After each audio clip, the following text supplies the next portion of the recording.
Thank you, everybody. All right, we've got the enviable job of being mid-afternoon when everyone's a bit snoozy and to talk about the world's most boring topic. Boards, directors and founders. Yep. Anyway, I'm Serge Van Dam. I'm an active investor, director in a whole lot of early stage B2B SaaS companies. I typically get involved early stage. And with me is JD. Yeah, I'm the co-founder and CEO of Raygun. Been involved in several businesses. I'm also on the board I've been on various boards over the years, not always in companies that I've started, so I've sort of seen things from both sides as well. So I know how much I infuriate Serge from time to time on our board. Yeah, so we're just going to try and have a candid, on-stage, real-time conversation. It's a bit of an experiment for us. And I guess trying to uncover some of the things we've learned along the way. I guess let's start with a little bit of your backstory about how you started Raygun, why you did so, and yeah, sure. I often have a very long version of this story, but I'll condense it right down, is that I've always been really, really passionate about both software and business. I think that both of those things are examples of how you amplify human capability. You know, software lets you achieve more, and a business is a way of getting a group of people together on a shared goal to achieve more than a single person could. So in my simplistic brain, I thought, well, combining the two should be a bigger win. And so I always wanted to get into business from a very young age in the software game. And so when I started out, my first business, proper business, I was 23 years old, and I knew nothing. And pretty much made it up as we went along, and so far haven't fallen off the bicycle. Yep. Excellent. Well, my first business was a company called Maverick, which involved in pharmaceutical records, and no one's heard of it because it was a dismal failure. And that's been definitely one of the themes of today. Is, you know, most founders have, the first couple of times they get up, and sometimes they get back down again pretty quickly. I'm one of those.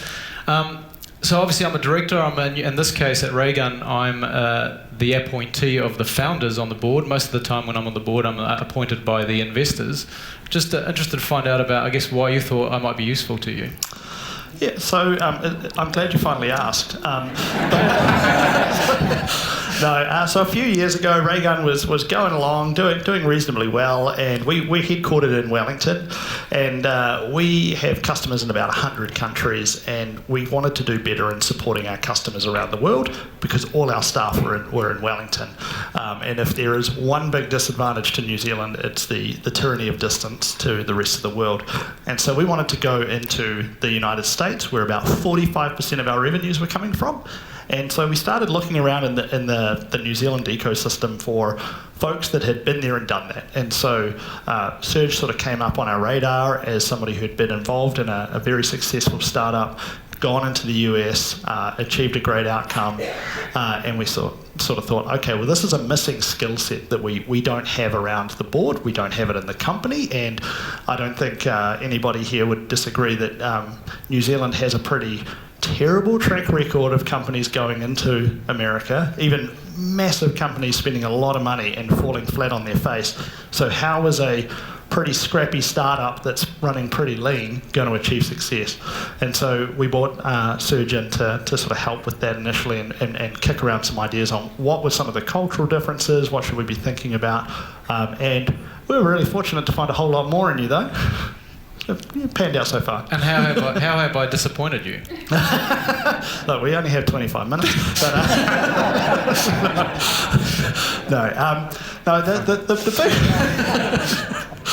But, the actual big win for us was also discovering that while we felt we were very customer centric as a business, Serge is like next level, and so we would be having these discussions around the board table about things, and he would sort of go, yeah, but what about the customer in that? And these would sometimes be things that wouldn't even strike you as being a customer related concern, and that was where we sort of realized, and this is kind of a key learning for a lot of folks, is that, you know, you obviously don't know what you don't know, but you also think that what you do know is the most important things, and that's just simply not true.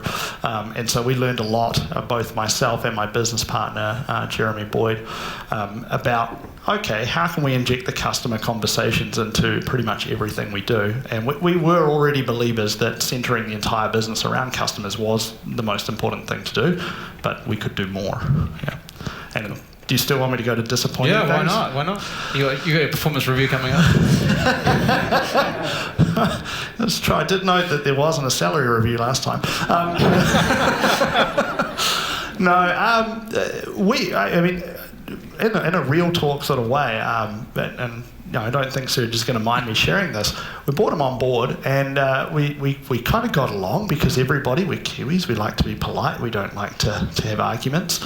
And then we did butt heads a bit, and we sort of had it out in one particular board meeting, one that, if I'm completely frank, I left. It's just you and I, there's no one else. Yeah, it's good that we can't see anything there. But the laugh from the darkness. But I kind of left that board meeting and I thought, on the one hand, I got across what I wanted to get across. On the other hand, I didn't deliver it how I wanted to deliver it. I didn't think it was delivered well. And fortunately, this was an opportunity to grow in retrospect. And, we've had conversations around that. It was really just a different way of operating. Like, for example, I think it's fair to say you like to be quite hands-on. And the team, the people within Raygun that Serge works with, loves working with them. But I was kind of struggling a bit with kind of going, okay, but what if this person sort of is going and engaging with the team and I'm unaware of it? Who do they listen to, the director or the CEO? And so we had conversations. We've now kind of got some protocols in place. But this sort of highlighted, I guess, to us, and we've been talking about this in the last few board meetings, is what is our code of conduct? What is our charter? And then you sort of raised those questions about, well, what do the founders even want, right? And this has been a really, really useful exercise for us because, when we started the business, there was actually 3 co-founders, and one of them left in relatively short order, possibly the best deal I've ever done. But Jeremy and I have been so in sync that we actually don't even really talk about what our goals are because we were naturally so already aware of what was going on. But that made it very, very difficult for new directors to come in and actually understand what the hell do these guys want? Like, what are we trying to achieve? Are we trying to sell this company in a couple of years for this? Do we want to have a dividend stream? All of that. And so the work that we've been doing recently to actually align and understand and set expectations more clearly has already started to sort of lubricate the wheels of our own board. Cool. Yeah, I guess one of the things we did, just to make it a bit clearer, is we put together a charter, a founder charter, which is a 2-page document, which I'd encourage all founders to do the moment both with each other as founders as well as with any directors they involve. And it's just a 2-page document saying what do we expect from the board and from each other. Because one of the challenges that I see, we've talked about this a lot, is you're an employee of the company, so you've got needs and objectives as an employee. You're a financial investor in the company, and so you have financial objectives. And then you're a founder, which is really what I guess today's been all about, which is you've got a vision for where this thing's going. And those 3 things are not the same thing. And what we did in our charter process is kind of block that out. So I'd encourage all of you who are out there to build something like that. There's nothing particularly complex about it. It's just like, what do all the parties want out of this? Again, the founder dynamics, the investor dynamics, and the employee dynamics. Yeah, it was something that we hadn't thought about, and now that we've done it, it was one of those cases of going, actually, we put this into like a Dropbox folder, and when we appoint another director and they join, wouldn't it be useful if they could kind of go, oh, this is what they want, and this is how they expect things to operate. Obviously, expecting that things do evolve and change with time. Yeah. Cool. I mean, I think, the reverse of the questions, why am I interested in helping Raygun, and particularly you? And I think I speak for a lot of the active directors that are out in the market. It's like we want to find founders with really big ambitions who want to actually make their mark on the world. And so today there's been a lot of talk about ambition, and I think that's really, really important, just generally, obviously, and then specifically, if you want to attract the best board members, ambition is actually a really key attribute for bringing the best people on to help you, because people are drawn to founders who want to go global and make their mark on the world. The other thing that's really valuable is if you're a first-time founder or looking to start something, is we've all seen those diagrams that you sort of go up a little bit and then it gets all murky and messy and then you sort of maybe take off or you nosedive in. those early on directors are so useful in sort of helping you understand, are these issues that we're facing right now like existential threats and we're totally screwed, or is this just kind of par for the course of these are the problems we've got to deal with? And when you're starting out in business, there's so much that you don't know, right? And having those people around and in a forum that is effectively, it's a very safe forum, especially for the first round, because the directors often don't actually have such outsized ownership or potential ownership positions that you're still very much in control. It's an option to sort of decide a wee bit on, are we actually going to take this advice or not? And you know, rightly or wrongly, I probably have had to learn to open my mind a little bit more over the years. Don't smile too much, but yeah. Yeah. And what, you know, so the founders have sort of totally different viewpoints on whether or not to have boards in the first place, and then if so, what the function of the board should be, because you know, governance is a bit of a dirty word, but really boards early stage can mean all sorts of different things. Why do you think there's a reluctance, or like what do you think most founders feel about having boards and directors? Well, for me, I'm just going to grab one of those bottles of water in a second. Sure. But it was really about will it slow us down and will I lose control? Like that kind of the two big things, right? You're like, you know, and we've talked about this where we evolved from having an advisory board, and then we evolved it into an actual board when we raised a little bit of money, because that was what investors expected to see. And then that was, at that point, more of a reactive board. So something's blowing up. Serge, what do you think we should do? And then as we've evolved further, it's becoming more of a proactive board of saying, hey, well, if we've got this strategy and plan, how are we tracking to plan? How are you holding us accountable? But also just making sure that we don't go in blinkered. Just, you know. Yeah, I'll just talk to myself for a couple of minutes. Yeah. All right. And if you think about that notion of control and speed, which are sort of the two considerations, I think most founders have that, yeah, as you're saying, how do I not lose control over things, and how do I go as fast as possible? Obviously there's, you know, going as fast as possible and having 100% control is also an easy way to make lots of mistakes. So how do you think about that trade-off yourself, and and have we got it right at Raygun? I think at Raygun it's improving, right? And to your point about ambition, there is no way the situation we were in earlier would be suitable for where we want to get to. You know, and I asked the question to Serge almost hypothetically a while ago. I was like, I wonder what the board meetings are like at, say, Amazon, because surely no one's sitting there saying, I don't know, Jeff, you seem like a bit of an idiot on this topic. You know, I think I know best, and I'm a no-name sort of person. You know, so I pose that to you to kind of understand, well, what does a board look like with where it could end up with? And I thought it was really insightful what you had to say about, well, they're actually kind of similar, right? Do you want to talk about that? Yeah. So I've a kind of pseudo-mentor of mine's on the board of the world's largest health insurer, United Health. They do $260 billion in revenue a year, so a relatively large company. And he was essentially observing that the board's got, you know, a handful of people who are super engaged and active, a handful of people who tick the box, and a handful of people who just look at pictures of their grandkids, you know, while they're at a board meeting. So, you know, even at that level and being paid pretty significant fees, you get the same sort of dynamics and the same sort of risks around whether the board is useful or not to the CEO. Yeah.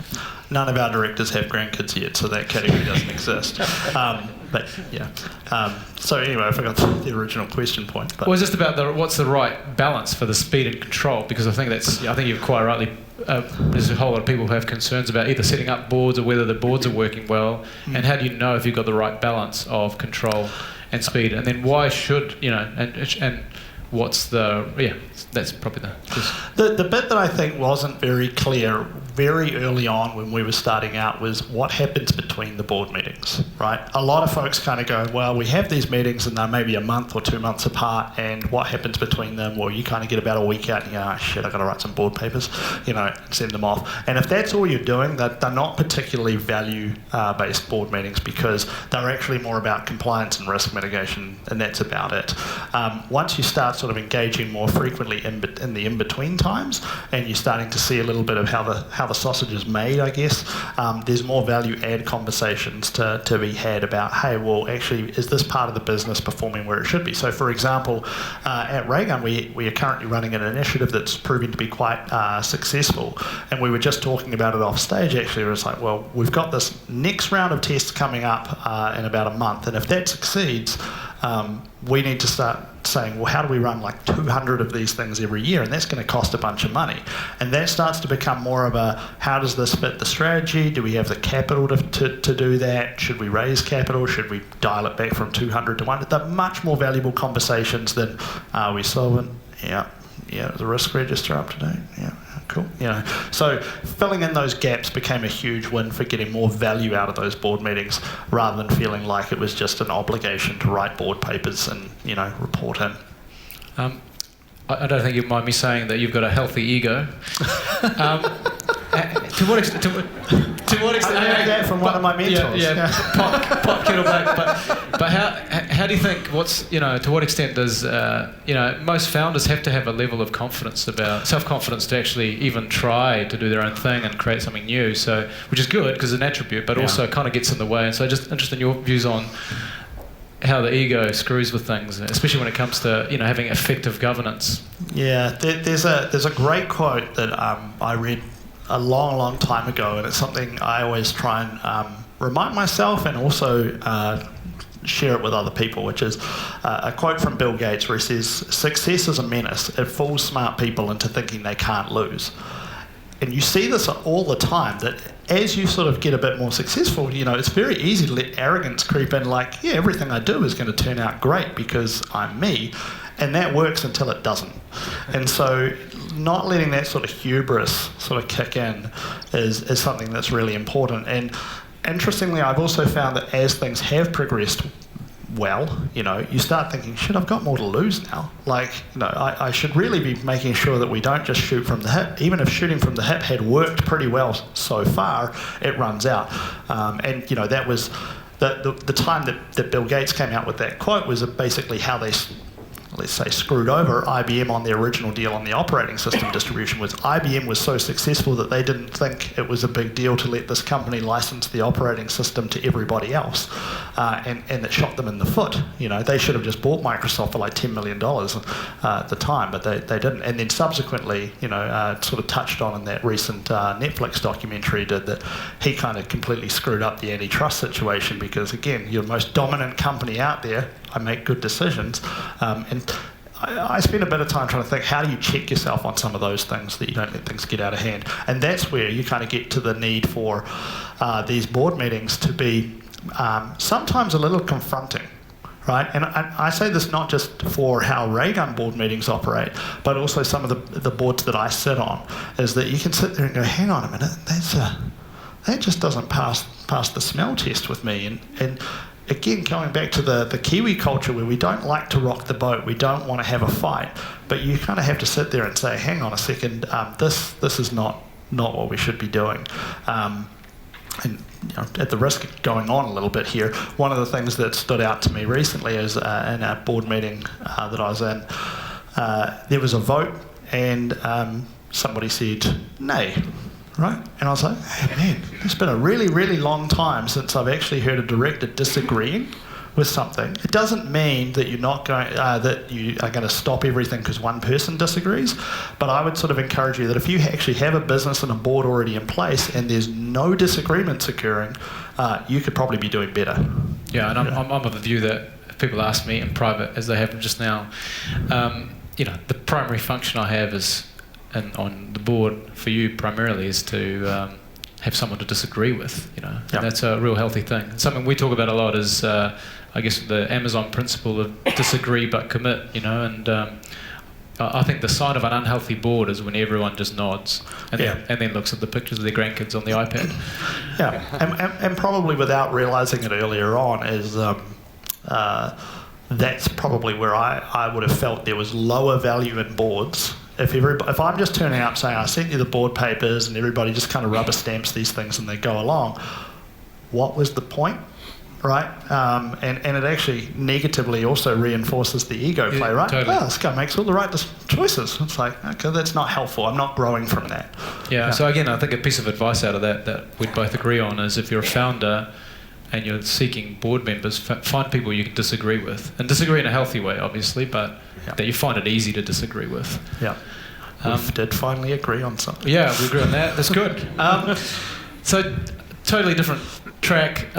So obviously companies go through a trajectory, 2 guys in a garage with an idea, to a couple of customers, to first round of funding, to growth phase, whatever the trajectory is, everyone has their different one.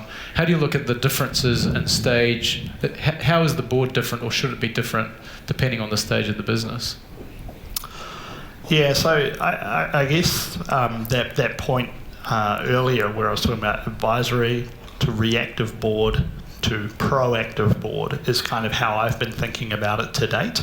I understand that, you know, as a business gets much, much larger, there is an increasing amount of compliance that starts to kick in there. One thing that's also worth noting is that our first director that we brought into Raygun, a big reason that we brought him on was because he could help my business partner and I actually understand, how do we even run a board meeting? You know, I was kind of on the company's side, like, well, you know, this sounds like what we should be doing. But there's actually so many different pieces of the process that you legally are meant to be doing that I've noticed a lot of boards don't even do.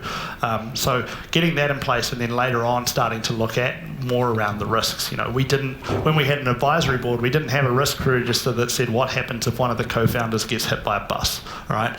It just wasn't really something we thought about. But then as things move along, we actually have to have plans and whatnot in there. Yeah, I think another observation for me, because I'm on multiple boards, is that, you know, the founders, the only thing they have in common is ambition. Everything else is different, you know, and hopefully resilience, which has been talked about today, but hopefully most of their other attributes, personality-wise, are very different. So I actually think one of the other dynamics is that a good board member for JD at Raygun would be very different, of very different value and impact to a board member for Bob at Acme Software, you know. Also, the fact is that the directors should be disagreeing with each other. It's not all just like, let's all come at JD and have a scrap. It should be kind of, you know, Mod and Serge are debating something and I'm getting to witness and learn from that debate as well.